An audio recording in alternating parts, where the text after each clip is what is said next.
Bonjour Marine Le Pen. Bonjour. Plusieurs sujets sur la table ce matin. Tout d'abord, l'affaire des masques. On va en reparler un petit peu après l'audition d'Agnès Buzyn. Roselyne Bachelot, notamment, a été entendue hier. Elle s'en est pris aux médecins, dit-elle, qui n'avaient pas prévu leur stock de masques, de blouses. Elle a également critiqué, je cite, ce pays infantilisé, demandant s'il faut attendre que le préfet ou le directeur de l'ARS viennent avec une petite charrette pour apporter des masques. Vous êtes d'accord ou pas avec elle ? Non, ces propos sont indignes. Ils proviennent de quelqu'un qui a quitté la politique et qui donc probablement a oublié quelles sont les responsabilités qui pèsent sur des ministres face à une pandémie. Pourtant, ces responsabilités, elles sont travaillées depuis de longues années. Il y a des rapports qui sont régulièrement mis à jour pour expliquer ce que doit faire l'État lorsqu'on est confronté à une situation de crise sanitaire. Et une situation de crise sanitaire mondiale de surcroît, c'est-à-dire où les pays producteurs, en réalité, hélas d'ailleurs, les pays producteurs, les moyens de protection face à la pandémie sont eux-mêmes bloqués, ou qu'on est confronté à une offre mondiale qui rend l'accès, je veux dire, à des commandes évidemment extrêmement difficile. Oui, mais elle dit c'est aux médecins eux-mêmes aussi de faire un peu leur stock, de les avoir, quoi. Et elle tacle au passage d'ailleurs Agnès Buzyn. Elle dit quand on est ministre, il faut tout connaître, tout savoir aussi. Donc elle la dédouane pas, quoi. Bon, en l'espèce, je crois qu'elle a tort. Les médecins ont été les victimes de la gestion de cette crise. D'abord parce qu'on ne leur a pas fait confiance, on leur a interdit de prescrire ce qui pouvait leur apparaître comme étant susceptible de soigner leurs patients, ce qui est pour les médecins une très grande, à leur égard, une très grande violence, une très grande souffrance pour eux. On remet en cause, en quelque sorte, le fondement même de leur engagement à soigner. Ça, c'est la première chose. Deuxièmement, on ne s'est pas appuyé sur les médecins de ville. Mais ça, c'est le vieux défaut français, tout pour l'hôpital, en quelque sorte. Dès qu'il se passe quelque chose, on concentre tout sur l'hôpital, on oublie qu'il y a une médecine de ville, qui est un support qui est absolument essentiel dans l'offre de soins, et on les a laissés en première ligne des risques sanitaires, puisque ils devaient voir des patients sans avoir aucun élément de protection. Je suis désolé, mais c'est l'État qui est responsable de cela, et je veux bien que Madame Buzyn ou d'autres cherchent à échapper à leurs responsabilités, mais elle est pleine et entière. Elle a essayé d'échapper à ses responsabilités, Agnès Buzyn, aussi en s'expliquant avant-hier. Oui, bien sûr, elle est dans la droite ligne de ce gouvernement Macron. Ils ont tout fait bien. Il n'y a rien à leur reprocher. Tout va en même pour temps, le c'est mieux. Compliqué. On le voit aux États-Unis, Donald Trump, il fait pas mieux, quoi. Par exemple. Mais d'accord, c'est pas parce que Donald Trump fait pas mieux qu'on n'aurait pas pu mieux faire, parce qu'en revanche, on a fait beaucoup moins bien que d'autres pays européens et qui étaient plus pauvres que nous et censés être moins organisés que nous et censés avoir un système de santé bien moins performant que le nôtre. Donc arrêtons encore une fois de chercher à échapper à la responsabilité qui est celle des dirigeants face au peuple. Les gouvernants ont été tout à fait défaillants dans cette crise sanitaire. Marine Le Pen, la justice, le parquet national financier. Alors Nicole Belloubet lance une enquête sur le dysfonctionnement et les fonctionnements dans l'affaire dite des écoutes de Nicolas Sarkozy. Qu'est-ce que vous attendez, vous, de cette enquête ? Si vous voulez, moi, les enquêtes sur soi-même, j'en attends assez peu de choses. Il faut quand même être honnête. Sur soi-même, c'est-à-dire oui, sur soi-même. Je vais demander au parquet national financier s'il considère que le parquet national financier a agi en dehors des clous. Ce à quoi le parquet national financier s'est empressé de répondre non, pas du tout. Madame la ministre, nous sommes restés dans les clous. Je ne crois pas à cela. C'était pas elle qui était aux affaires à l'époque. Non, mais je ne crois pas à cela. Je pense que le parquet national financier est une juridiction d'exception. En cela, il va tout à fait à l'encontre de notre état de droit. J'ai réclamé il y a de nombreuses années déjà sa dissolution. C'est un parquet politisé dont les magistrats sont choisis, je le crois en partie, sur des critères politiques qui sont toujours les mêmes et dont on a vu d'ailleurs l'action qui consiste à démultiplier les procédures à l'encontre de l'opposition en choisissant très précisément le calendrier qui les arrange pour que la mise en œuvre de ces procédures judiciaires soit le plus nuisible possible. En même temps, ils s'en prennent à tout le monde. En même temps, ils s'en prennent à tout le monde. Ils s'en sont pris la justice. Ça va, alors. Non, mais c'est vrai. La justice, elle s'en prend aujourd'hui à Jean-Luc Mélenchon. Elle s'en prend donc, elle s'en est pris à la droite, elle s'en prend à vous également, elle s'en est pris à Cahuzac il y a quelques années, non ? Oui, si ce n'est que pendant l'élection présidentielle, alors c'est sûrement dû au hasard. Ouais. Je suppose. À propos Mais de alors, ce François sont Fillon. précisément les deux candidats qui pouvaient accéder au second tour qui se sont ont vu se déclencher contre eux les foudres du parquet national financier, selon encore une fois des calendriers qui ont véritablement étonné tous les spécialistes du droit, à savoir François Fillon et Marine Le alors, Pen. ils sont au service Comme par hasard. Marine Le Pen, ils sont au service de qui, alors que je comprenne bien? Ah bah de toute façon, le parquet est au service du ministre, enfin le parquet est sous la direction hiérarchique du ministre de la Justice. Voilà, Oui. c'est ainsi. Et d'ailleurs, ça n'est pas tant cela qui est contestable. Moi, je ne suis pas pour l'indépendance du parquet, je suis pour sa neutralité.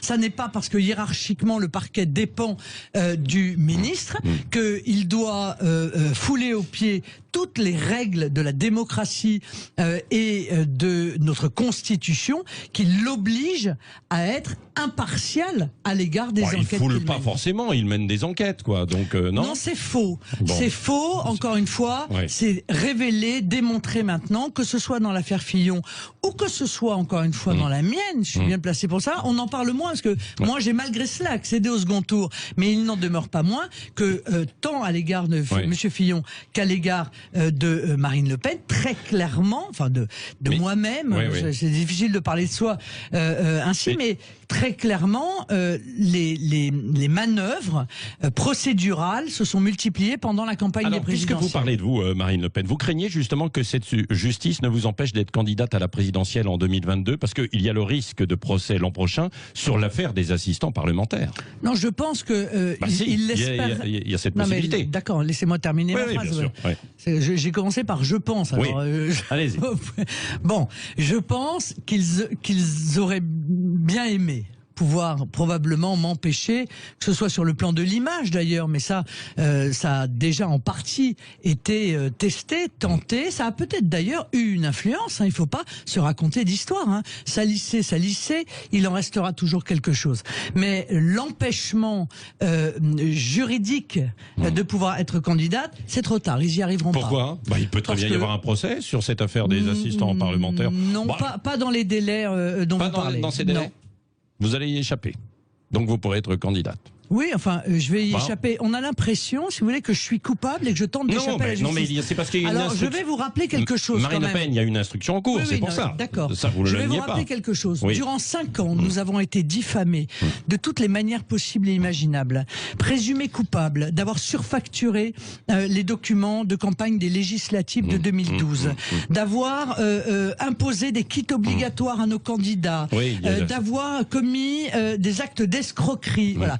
Résultat des courses, relaxé sur les tracts, relaxé sur la surfacturation. Oui, mais il y a eu des condamnations quand même. Oui, mais sur des, sur un problème juridique qui n'est pas tranché d'ailleurs, que tranchera très probablement au final la Cour de cassation et qui crée une jurisprudence différente entre la Commission nationale des comptes de campagne, qui est le juge naturel des partis politiques, et le tribunal qui vient de se prononcer. Permettez-moi, c'est un problème pour le coup juridique beaucoup plus que pénal. Donc oui, d'accord, mais ces 5 ans, qui va me les rendre, moi? Qui va me rendre ces 5 ans de diffamation, ces 5 ans de salissure, ces 50 ans d'images de voleurs, d'escrocs? On a parlé de vous et vous vous êtes défendu. Vous avez eu la parole. Ah bah d'accord. Bon. Ah bah donc la victime de ce genre d'agissement devrait se réjouir puisqu'on a parlé d'elle. Eh bien moi je considère que c'est un véritable scandale et j'appelle aussi les médias à avoir du recul.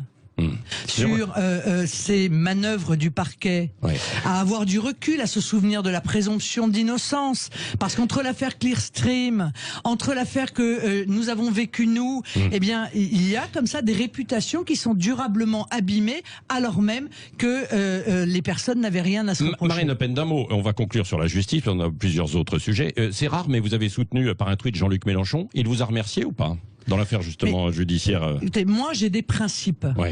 Quand ces principes vont au soutien de mes adversaires politiques, je continue à les défendre.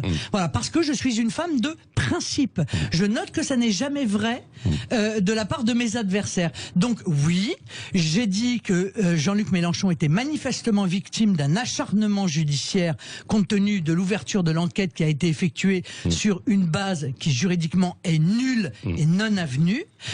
Oui, je soutiens Monsieur Dupond-Moretti qui pourtant est un adversaire politique déclaré, et hyper violent d'ailleurs à mon égard, parce que je considère que la géolocalisation des avocats, la mise en quelque sorte sur écoute. Oui, enfin ce sont pas des écoutes, mais la lecture des fadettes des avocats entre eux, des avocats avec leurs clients est un véritable scandale dans un état de droit. J'ai des principes.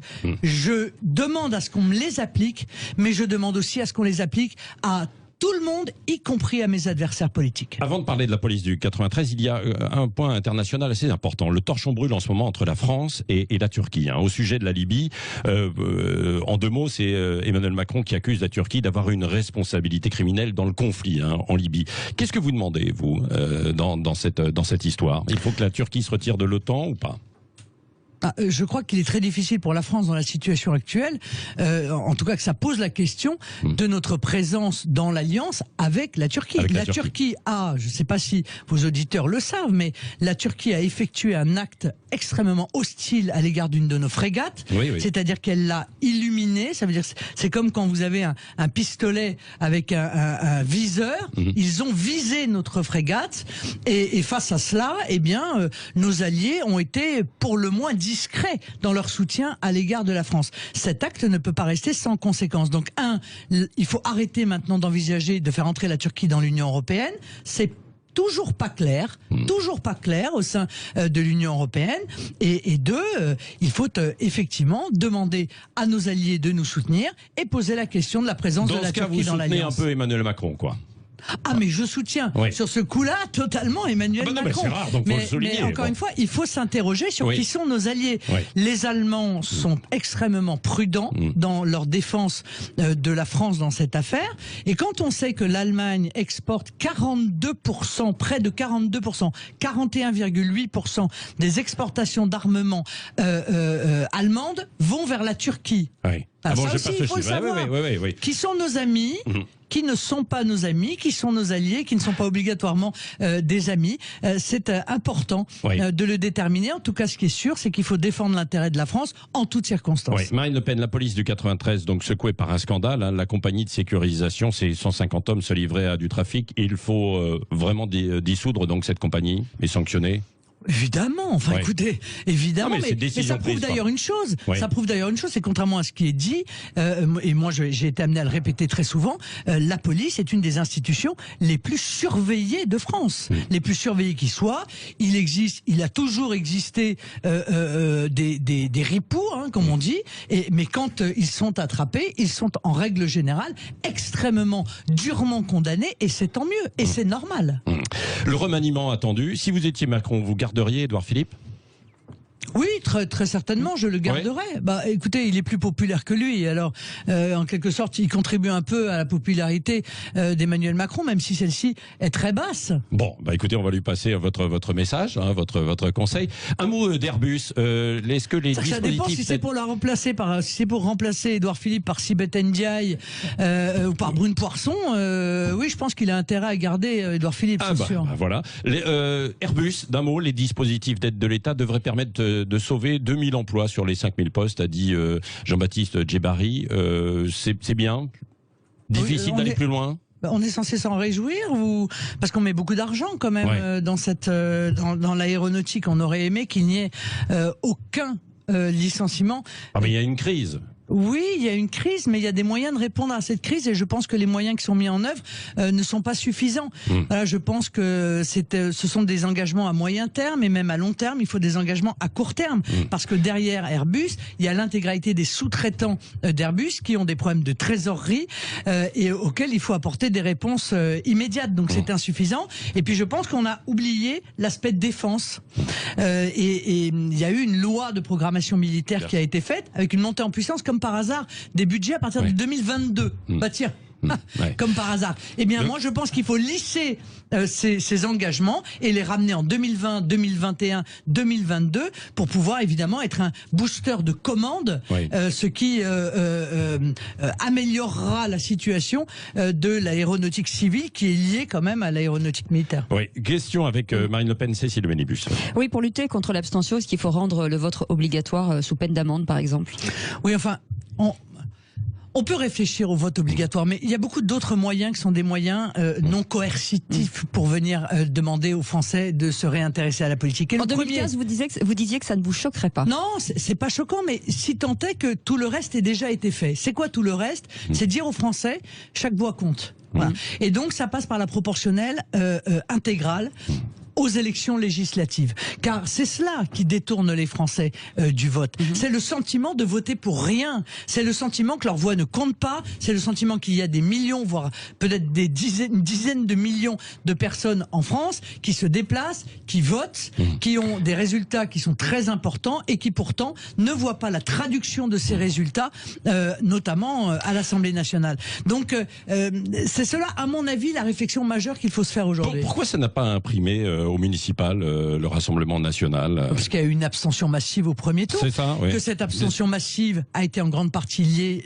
par la peur du Covid, que les classes populaires ont plus peur de la maladie que les autres, et que donc ils ont été plus nombreux. Bah oui, à mais s'abstenir. ils ont bien voté pour les écologistes. Non, mais vous parlez du second tour. On parle du premier tour. Le premier tour, il détermine le second. Au premier tour, il y a une étude qui a été faite, pas par nous, par un grand institut de sondage. 55% des électeurs du Rassemblement national ont dit qu'ils ne se sont pas déplacés par peur du Covid. Voilà. D'où l'échec en fait du Rassemblement national. C'est évident parce que vous avez perdu des élus quand même.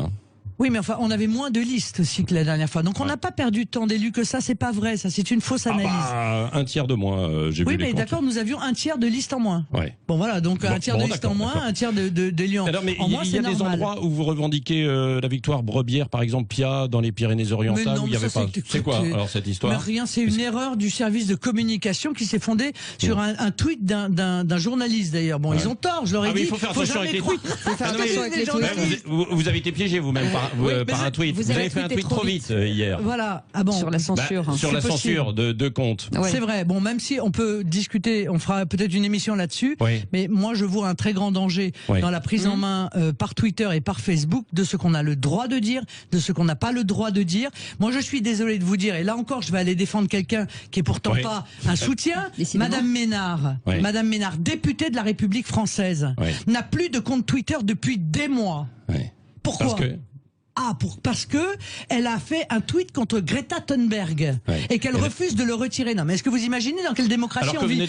Eh bien, moi, je pense que Monsieur Ferrand, qui est président de l'Assemblée nationale, et Dieudonné sur sa chaîne YouTube. Non, mais Monsieur Dieudonné, il n'est pas député de la République française, il n'est pas représentant de la nation. Ben, vous voyez ça? Je trouve que tous les députés, de quelque bord que ce soit, devraient faire une démarche auprès de Twitter pour demander à ce qu'on ne puisse pas censurer le compte Twitter d'un député de la nation. Et le premier d'entre eux, c'est-à-dire le président de l'Assemblée nationale, devrait faire une protestation officielle. Vous voyez, ça se multiplie ce genre de choses. Alors il faut être attentif à cela et à mon avis, intervenir auprès de ces structures qui ne peuvent pas avoir plus de pouvoir qu'un État. Merci, Marine Le Pen était l'invitée ce matin de Sud Radio.